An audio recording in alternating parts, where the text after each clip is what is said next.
नमस्कार दोस्तों, मैं के.एस. शास्त्री, वास्तु एवं ज्योतिषाचार्य, सूर्या ज्योतिष में आपका स्वागत करता हूं। मित्रों, जैसे हमारी चर्चा चलती आ रही है, राशियों के बारे में ही अभी बात कर रहे हैं हम। राशियों के गुण धर्म की बातें करी हमने, उनके राशियों की दिशाएं बताई, वर्ण बताए, राशियों के तत्व बताए। ये सारी चीज़ों के क्रम से आगे बढ़ाते हुए आज जो हम चर्चा करेंगे, छठे अध्याय में राशियों की प्रकृति अथवा स्वभाव के बारे में बात करेंगे। इन राशियों के प्रकृति के आधार पर ऋषियों ने इन राशियों को 3 भागों में बांटा है। नंबर 1 पर चर राशि, नंबर 2 पर स्थिर राशि, नंबर 3 पर द्वैत स्वभाव राशि। चर, स्थिर और द्वैत स्वभाव, इस प्रकार की 3 गणना इसमें की गई है।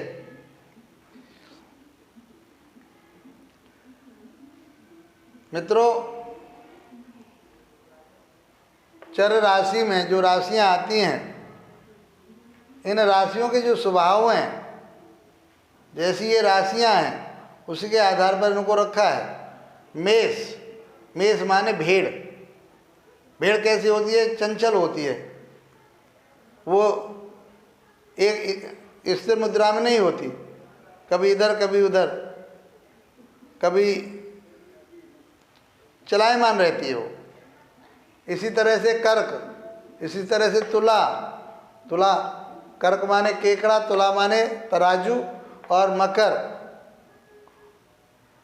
ये भी चलायमान है, जल तत्व की राशि है। तो चर में कौन कौन सी बताई? मेष, कर्क, तुला और मकर, ये राशियां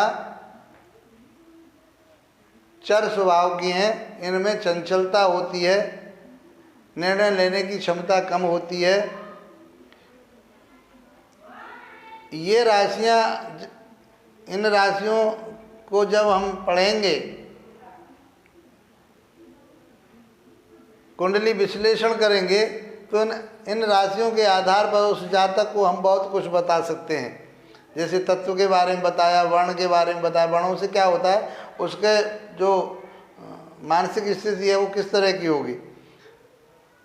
इसी तरह से स्वभाव किस तरह का होगा उसका।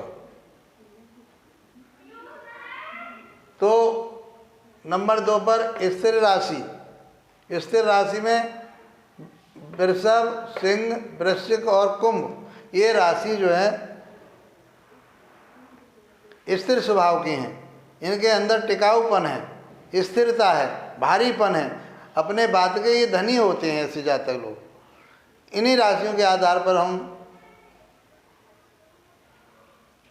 उस कुंडली का विश्लेषण करेंगे। नंबर 3 पर द्वैत स्वभाव राशि। द्वैत स्वभाव राशि का अर्थ होता है 2 मन वाली।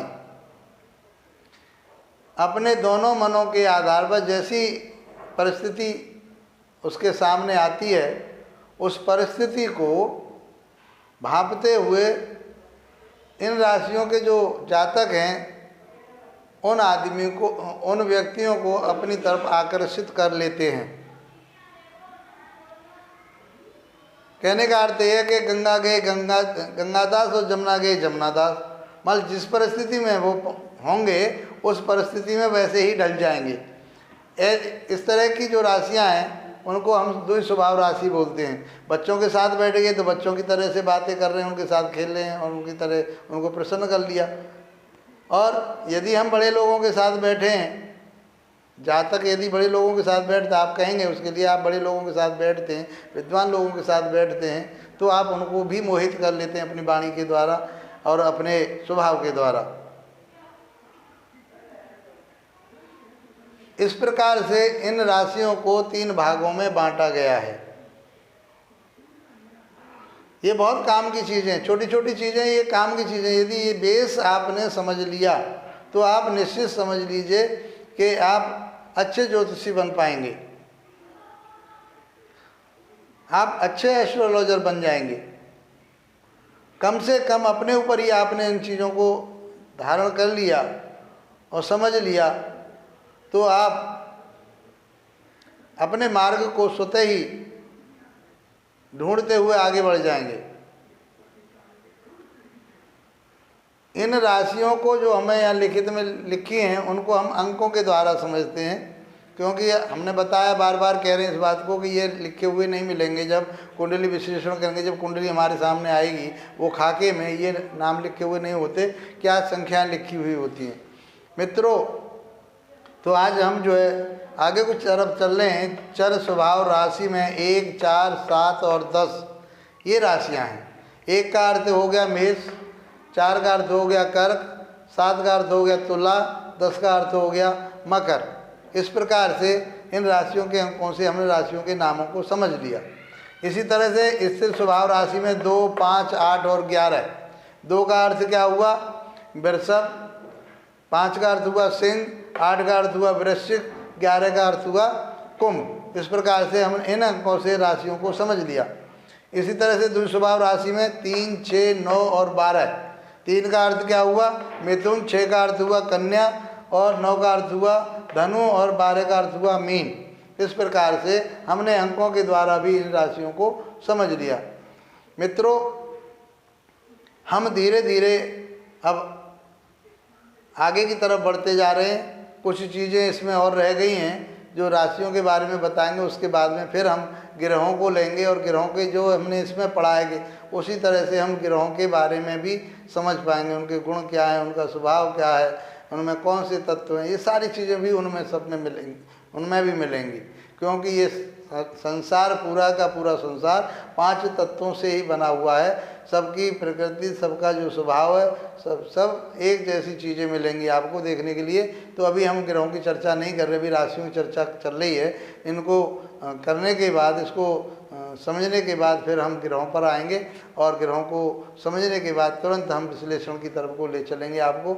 ऐसा मैं अनुमान लेकर के चल रहा हूँ कि मैं अपने इस जो मेरा ये एक लक्ष्य है कि मैं रिटायरमेंट के बाद आप लोगों को अपना जो ज्ञान है मेरे पास वो आप लोगों को दे सकूं और आप उससे लाभान्वित हो सकें, उसे अपने जीवन में उतार सकें और मिथ्या बातों से बच सकें।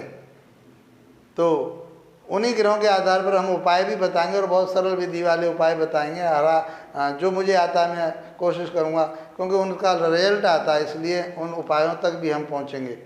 तो धीरे धीरे आप इन चीज़ों को नोट करते चलिए और इन्हें कंठस्थ भी करते चलिए, याद करते चलिए। मुझे आशा है कि राशियों के नाम वगैरह आपको याद हो गए होंगे।